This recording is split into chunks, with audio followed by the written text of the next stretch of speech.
Today we are announcing that 6 individuals have been arrested in connection with the murder of 11-year-old Arabian Gayles. Just over 1 year ago on September 2nd, 2013, this innocent young girl was killed by a stray bullet while inside of her home on General Ogden Street. 2 of her family members were also shot in the incident and received non-life-threatening injuries. Since that day, the NOPD Homicide Unit has worked around the clock to find the individuals responsible for this tragic incident and bring them to justice. Earlier this year, our multi-agency gang unit joined the investigation after we received information that this incident was a result of an attempted armed robbery by 2 rival gangs. As you may know, the MAG unit is an essential part of our NOLA for Life group violence reduction strategy.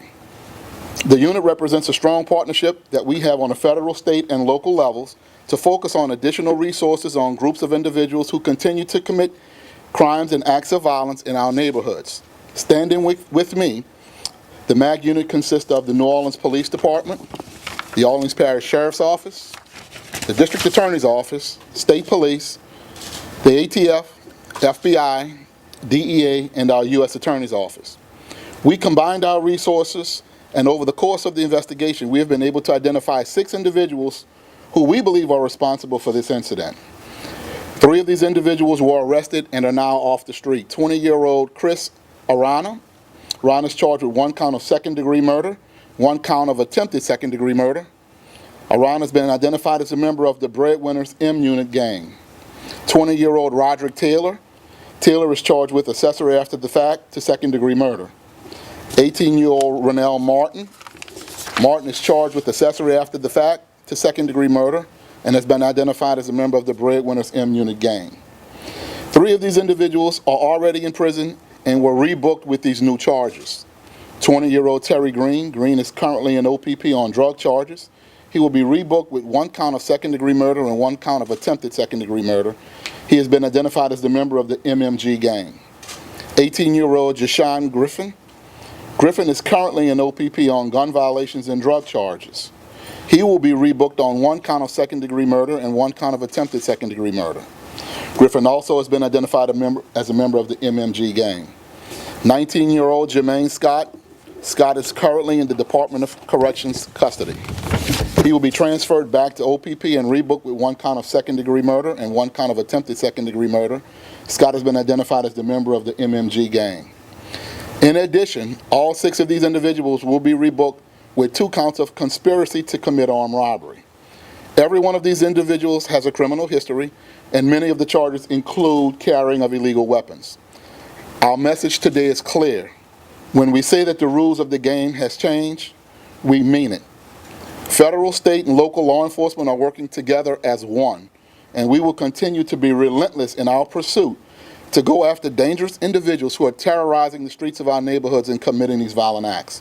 We know who you are, we know who you're associated with, and if you don't stop, we will do everything in our power to hold you responsible for these violent acts and your actions. Questions? One of them related to Arabian Gayles, or they knew a family?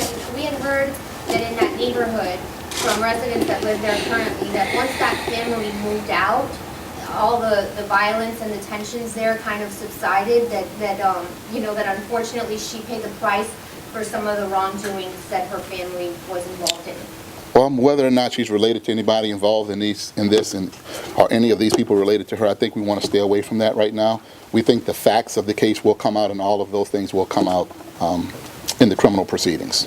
You said that the shooting was sparked by an armed robbery that went wrong. Can you kind of elaborate, please? This is the result of 2 gangs, one trying to rob the other one, and a drug deal gone bad, and one trying to rob the other one. And as this robbery unfolded, unfortunately, this young kid was killed and 2 other people were injured. What prompted these recent arrests? Do you know, did you get new information within the last few weeks? This is the hard work of the men and women you see behind me. They've been working tirelessly around the clock. All of our agencies are working together, and together with the community and information that's come in, we've developed good, solid, credible leads that we acted on. And based on good police work and community support, we were able to make these arrests. Crime Stoppers tips play a role? We always work with our community partners and Crime Stoppers. There was some information that came in, but it's good police work along with the information that we received. An 11-year-old in this case caught in a crossfire and killed. It's happened several times before. I mean, how does that make y'all feel? I know it's tough to respond to any murder scene, but when you see an innocent victim like this that has nothing to do with it, a child. I think that touches every last one of us here and every member of our department, every member of our community. All of us are affected professionally and personally by that. And so we will do everything within our power. We will do everything within our control to make sure these people are brought to justice for this and other heinous acts that they've committed. District Attorney. Okay, thank you. I think that today what this demonstrates is simply how the illegal narcotic activity and guns can allow for innocent people to be harmed in a very, very significant way. There is no question that the MAG unit, we will not stop until we get everyone who is responsible for violent acts that take place in this city. But again, the unfortunate, the irony of this is that an 11-year-old child lost her life while holding a 1-year-old baby. Again, another innocent person who very well could have been killed as a result of illegal drug activity and others because of their greed trying to rob the drug dealers. So a very, very tragic event, and I'm just glad that we are able to get the individuals responsible. We will prosecute them to the fullest extent of the law, and we will ask for the most severest of penalties because of this. Because this is an act of violence which has been perpetrated upon the most innocent in our community. And the people responsible for this should be made to pay.